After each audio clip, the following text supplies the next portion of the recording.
అమరావతిలోని నీరుకొండలో పర్యటించిన మున్సిపల్ శాఖ మంత్రి నారాయణ రాజధానిపై కీలక వ్యాఖ్యలు చేశారు. 3 ఏళ్లలో రాజధాని నిర్మాణం పూర్తి చేస్తామన్నారు. మరో 9 నెలల్లో అధికారులు అమరావతిలోనే ఉండేలా నివాసాలు అందుబాటులోకి తెస్తామన్నారు. ఇప్పటికే 20,000 కోట్ల పనుల టెండర్లకు అథారిటీ ఆమోదం తెలపగా మరో 4-5 రోజుల్లో టెండర్ల ప్రక్రియ ప్రారంభమవుతుంది అన్నారు. నీరుకొండలో ఎంజీఆర్ ట్రస్ట్ ఉచిత వైద్య శిబిరాన్ని ప్రారంభించారు మంత్రి నారాయణ. ఒకటే చెప్పారు, ఈ రాజధాని 3 సంవత్సరాలను కంప్లీట్ చేయాలన్నారాయణ. 5 సంవత్సరాలు కాదు, ప్రభుత్వం 5 సంవత్సరాలన్నా మొదటి 3 సంవత్సరాలనే కంప్లీట్ చేయాలన్నారు. ఆల్మోస్ట్ 80%, 90% వర్క్ అయింది. ఇవన్నీ కూడా 9 నెలలు అయిపోయి అధికారులకు తీసుకొచ్చేస్తాం. ఇబ్బంది లేకుండా ఆల్మోస్ట్ సాల్వ్ చేసాం.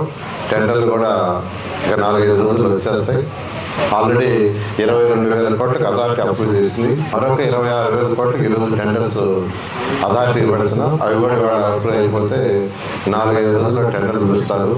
ఆ రోజు 2015లో ముఖ్యమంత్రి గారు మాట తీసుకొని నేను మీ అందరికీ చెప్పాను, రాజధాని ఇలా ఉంటుందని నేను చెప్పడం జరిగింది.